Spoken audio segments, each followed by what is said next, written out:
देख रहे हैं झंझारपुर में आप सभी का बहुत बहुत स्वागत है। अभी जहाँ मैं पहुँचा हूँ ये झंझारपुर आरएस है और ये बेहट उत्तरी वार्ड नंबर 4 में मैं पहुँचा डोरबोना में, जहाँ पे एक बड़े किसान के घर में वहाँ पे आग लगी है जो आप सोच भी नहीं सकते। अनाज अभी तैयार होने को रखा हुआ ही था, तकरीबन 4 बीघे का। यहाँ पर आप देख सकते हैं ये जो चारों तरफ फैला हुआ है, आप दिखाइए जरा इन्हें, देख सकते हैं सारा बर्बाद हो गया। ये गेहूं काट के रखा गया था, दौनी इसका बाकी था, जिसके बाद इससे बेल से दाना निकलना था और किसान को जो पूरी साल जो एक मेहनत होती है 4 बीघा के ऊपर में, चाहे वो बुआई का मामला हो या फिर खाद देने का मामला हो या फिर मजदूरी का मामला हो, और मेहनत तो अपनी जगह रहती है।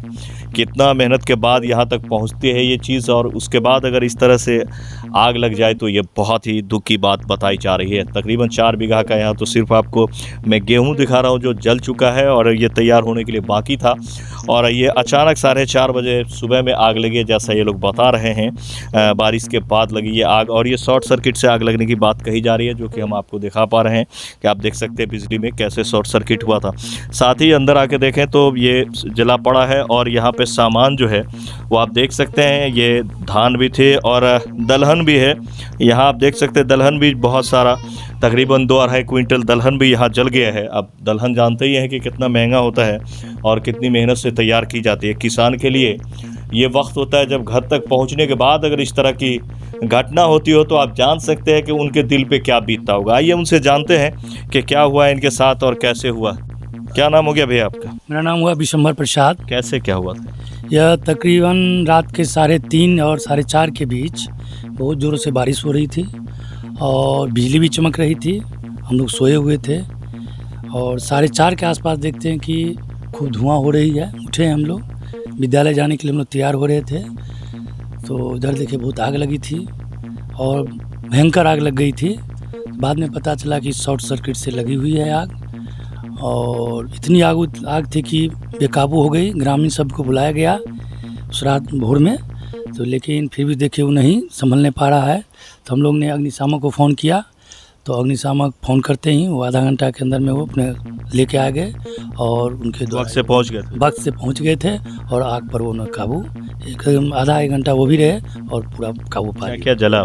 हमारा गेहूँ जो था पूरे 4 बीघा के आसपास का गेहूँ रखा हुआ था, और दलहन फसल तैयार थी, तिलहन भी तैयार थी, 2.5 क्विंटल वो भी चला गया। मसूर था, उसके बाद खेसारी था, और तिलहन में था तीसी भी था। भंडार घर था ये? भंडार घर था, सब यही रखा हुआ था, वो सब जल गया।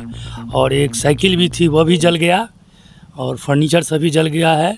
और जो मकान है 3 मकान को क्षति पहुंची है, एस्बेस्टस जल गई है, उसका बीम जल गया है, और बिजली का जो इतना था मीटर वगैरह सब जल के राख हो गया है इसमें। अब देख सकते हैं टोटल आकलन इन लोगों ने दिया है, और इसके बाद सरकार की तरफ से सीओ साहब वगैरह कोई आए थे? दिए हैं, सीओ साहब को दिए हैं इस आकलन का क्षति का। आए थे यहाँ कोई? नहीं आए थे, कोई नहीं। अभी तक ब्लॉक से कोई नहीं आया? कोई ना आए। आवेदन हम सबमिट किए हैं। हाँ, सना ये तो लखनऊ में आता है। लखनऊ में आता है, और सना भी दर्ज करा दिए हैं। हाँ, तो ये आप देख सकते हैं, हालांकि दे दी गई है, और देखना ये है कि सीओ साहब की तरफ से सीओ ऑफिस से कोई स्टाफ आएगा और उसके बाद आकलन होगी तो ही जा पाएगा कि कितने का इनका क्षति हुआ है। फिलहाल आप देख सकते हैं यही वो क्षेत्र दिखाइए, इधर यहीं से आग लगी थी। ये क्षेत्र है जहाँ से यहीं पे लगी हुई थी मीटर, जहाँ से आग लगी थी। ये किनका घर है भैया? ये घर है इनका, है श्री कुशेश्वर राव जी का घर है। अच्छा, क्या नाम हो गया आपका? क्या नाम? मेरा नाम हुआ विशंबर प्रसाद। पिताजी का? श्री कुशेश्वर राव। कुशेश्वर राव जी घर में लगा? जी। ये कुशेश्वर राव जी के घर में लगा था। आगे क्या कुछ होता है हम आपको बताएंगे, लेकिन एक किसान जो पूरी तरह से बर्बाद हो चुका है। आप देख सकते हैं बहुत सारी फसल इनकी चल गई है। फिलहाल हमें दे इजाज़त। मैं सुहेल अख्तर, मिलते हैं बहुत जल्द अगले खबर में। तब तक के लिए हमें दे इजाज़त। नमस्कार।